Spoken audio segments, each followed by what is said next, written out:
Everyone, चलिए हम लोग 12 जुलाई के करंट अफेयर्स को देख लेते हैं, जिसमें पहला पॉइंट है कोरोना वैक्सीन। तो कोरोना वैक्सीन के बारे में हम लोग जान ही रहे हैं। अभी पूरा विश्व कोरोना पैंडमिक से गुजर रहा है, तो उसके बारे में और देख लेते हैं। रूस के सेचनोव विश्वविद्यालय का दावा है कि उसने कोरोना वायरस के लिए वैक्सीन तैयार कर लिया है। तो चलिए इसके प्रमुख बिंदुओं पर ध्यान देते हैं हम लोग, क्या क्या हैं इसके प्रमुख बिंदु। तो अब तक पूरी दुनिया में कोरोना के करीब 1,25,00,000 से अधिक लोग संक्रमित हो चुके हैं। रूस के सेचनोव विश्वविद्यालय का दावा है कि वैक्सीन के सभी परीक्षणों को सफलतापूर्वक संपन्न कर लिया गया है। तो आप लोग जान ही रहे होंगे कि जो कोरोना वैक्सीन है, तो इसके लिए अलग अलग जो भी परीक्षण होता है उसको अलग अलग स्टेज से गुजरना होता है। तो जब तक सारे स्टेज से नहीं गुजर पाएंगे तब तक क्या है कि वो एक्सेप्टेबल नहीं होगी। तो यहाँ क्या है कि इनका दावा क्या है रूस के सेचनोव विश्वविद्यालय का, कि उसने सभी परीक्षणों को सभी स्टेजों को सफलतापूर्वक संपन्न कर लिया है। और रूस का यह दावा सच निकला तो यह कोरोना वायरस की पहली वैक्सीन होगी। रूस का कहना है कि लोगों की सुरक्षा के लिए यह जल्द बाजार में सुलभ होगा। ठीक है, नेक्स्ट पॉइंट पे आते हैं, बाघों की गिनती। तो बाघों की गिनती के बारे में कुछ इम्पोर्टेंट पॉइंट देख लेते हैं। तो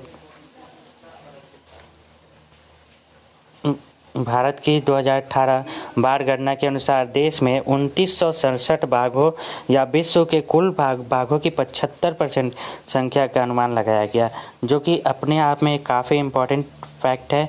आप समझ रहे होंगे कि विश्व की कुल बाघों की 75% बाघ कहाँ पे हैं, तो भारत में है। और उनकी संख्या कितनी है, तो 2967। ठीक है, यह गणना अपने आप में काफ़ी इम्पोर्टेंट है और आपको मैं आगे बताऊंगा कि ये जो गणना है, इस कारण से इसको गिनीज वर्ल्ड बुक रिकॉर्ड में इसको शामिल किया गया है। नेक्स्ट पॉइंट है, यह गणना किस थ्रू की जाती है, तो कैमरा ट्रैपिंग के जरिए किया जाता है।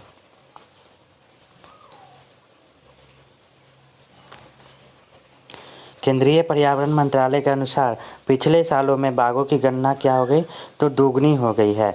इसके लिए सर्वे को Guinness book of world record में जगह मिल गई है। अन्य देशों की तुलना में बाघों की निगरानी के लिए अधिक कैमरे लगाए गए हैं।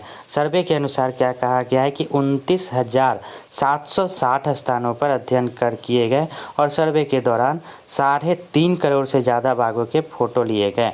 वर्ष 2006 में बाघों की संख्या कितनी थी, तो 1411। यह ध्यान में रखना है कि वर्ष 2006 में बाघों की संख्या कितनी थी, 1411, और वह 2018 में बढ़ के कितनी हो गई है, तो 2967 हो गई है।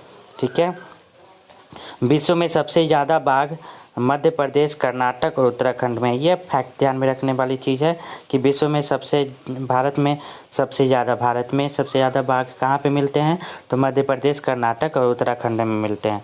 चलिए स्वाभिमान अंचल के बारे में जान जाते हैं। स्वाभिमान अंचल एक्चुअली में है क्या, तो यह उड़ीसा का माओवादी इलाका है। यहाँ पे क्या हुआ है कि यह जो है तीन ओर से पानी से और चौथी ओर से दुर्गम इलाके से घिरा हुआ है, जिसके कारण यह क्षेत्र लंबे समय से माओवादी और वामपंथी अतिवादियों का गढ़ रहा है। तो इसलिए इम्पोर्टेंट हो जाता है। वर्ष 2008 में गुरुप्रिया ब्रिज बनने के बाद यह क्षेत्र सड़क से जुड़ गया, जिसका निर्माण कार्य अभी तक पूरा नहीं हो पाया, पूरा किया जाना शेष है। इस ब्रिज के निर्माण के पूर्व इस क्षेत्र में नौकाएं ही परिवहन का एकमात्र साधन हुआ करती थी। तो यह भी इम्पोर्टेंट इसलिए है, और यही कारण है कि यहाँ पे क्या हुई, माओवादी गतिविधियाँ ज़्यादा हो गई थी। ठीक है, नेक्स्ट पॉइंट पे आते हैं हम लोग, ऊषा थोराट समिति। एक्चुअली में ऊषा थोराट समिति है क्या, तो यह सेबी के द्वारा जो है सेबी से रिलेटेड कमेटी है। और इसमें क्या है, सेबी में जो म्यूचुअल फंड उद्योग का जो है उससे रिलेटेड है। ठीक है, इसके प्रमुख बिंदुओं में म्यूचुअल फंड के बारे में बताया गया कि यह क्या है, एक प्रकार का सामूहिक निवेश होता है। निवेशकों के समूह मिलकर आय प्रतिभूतियों में निवेश करते हैं। सेबी की जो स्थापना है वह कब हुई थी, तो 12 अप्रैल 1992 को हुई थी। इसका प्रमुख कार्य क्या है, तो इसका प्रमुख कार्य है प्रतिभूतियों में निवेश करने वाले निवेशकों के हितों का क्या करना, संरक्षण रखना। संरक्षण करना। नेक्स्ट पॉइंट पे आते हैं हम लोग, वह क्या है, हाइड्रोजन जनित वाहन। केंद्रीय सड़क और परिवहन राज्य मंत्रालय ने हाइड्रोजन चालित वाहनों की सुरक्षा का मूल्यांकन करने के लिए टिप्पणी मांगी है। तो यहाँ पे देख लेते हैं, भारतीय मानक ब्यूरो अधिनियम 2016 के तहत BIS विनिर्देश अधिसूचित होने तक संपीड़ित गैसीय हाइड्रोजन ईंधन सेल पर चलने वाली M और N श्रेणियों को मोटर वाहनों को शामिल करने का प्रस्ताव किया गया है। मोटर वाहन की M श्रेणियों में यात्रियों को लाने या ले जाने वाले वाहन आते हैं। ये इंपॉर्टेंट हो जाता है आपके पॉइंट से कि M श्रेणी में क्या आ जाते हैं, तो M श्रेणी में यात्रियों को लाने या ले जाने वाले वाहन होते हैं, और N श्रेणी में क्या होता है, तो माल ढुलाई वाले वाहन होते हैं। तो यह इंपॉर्टेंट है, यह पूछा जा सकता है आपको क्वेश्चंस में कि हाँ M श्रेणी वाले वाहन किससे रिलेटेड है या N श्रेणी वाले वाहन किससे रिलेटेड है। तो अगेन आप ध्यान में रखिएगा, M श्रेणी वाले वाहन किससे रिलेटेड है, तो यात्रियों को लाने ले जाने में, और N वाले क्या है, तो माल ढुलाई के लिए। ठीक है, नेक्स्ट पॉइंट पे हम लोग आते हैं कि ईंधन सेल विद्युत वाहन एक ऐसा यंत्र है जो ईंधन स्रोत के तौर पे हाइड्रोजन या एक ऑक्सीकारक के प्रयोग से विद्युत रासायनिक प्रक्रिया द्वारा विद्युत निर्माण करता है। तो चलिए नेक्स्ट कुछ इंपॉर्टेंट पॉइंट संक्षेप में देख लेते हैं। भारत ब्रिटेन में प्रत्यक्ष विदेशी निवेश FDI करने वाला दूसरा सबसे बड़ा निवेशक देश बन गया है। यह बहुत ही इंपॉर्टेंट पॉइंट है। यह क्या हो गया है कि FDI करने वाला विश्व का दूसरा सबसे बड़ा निवेशक देश बन गया है। ठीक है, वर्ष 2019 में भारत ने ब्रिटेन में 120 परियोजनाओं में निवेश और 5,429 रोजगार सृजित किया है। ट्रिपल बैरल सेल तकनीक के साथ दुनिया की पहली रीयूजेबल टेक्सटाइल मिल्स द्वारा लॉन्च की गई है। तो 12 जुलाई के करेंट अफेयर्स के।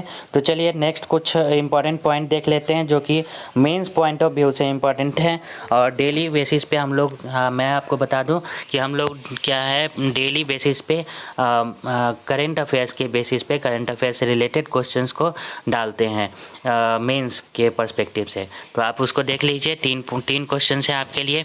कृषि अवसंरचना और खाद्य प्रसंस्करण को बढ़ावा देकर न सिर्फ किसानों की आमदनी बढ़ेगी बल्कि रोजगार के नए सृजन की संभावना बढ़ेगी। कोविड-19 के संकट का प्रभाव कृषि पर क्यों नहीं पड़ा? चलिए इसका आंसर आप लिखेंगे। दूसरा क्वेश्चन है, पूरी दुनिया के वैज्ञानिक और शोधकर्ता मदद से कोरोना वैक्सीन की खोज में जुटे हुए हैं। इसके सकारात्मक पहलुओं का उल्लेख करें। ठीक है, नेक्स्ट पॉइंट है आपको, वन और पर्यावरण के संरक्षण में जंगली जंतुओं खासकर बाघों की भूमिका का उल्लेख करते हुए दुर्लभ प्रजातियों को संरक्षित करने के लिए किए गए प्रयासों की व्याख्या करें। तो चलिए आज आपका ये 12 जुलाई का करंट अफेयर्स कंप्लीट होता है। नेक्स्ट वीडियो में आएंगे 13 जुलाई के करंट अफेयर्स को लेके। ठीक है, तब तक आप देखते रहिए। Thank you.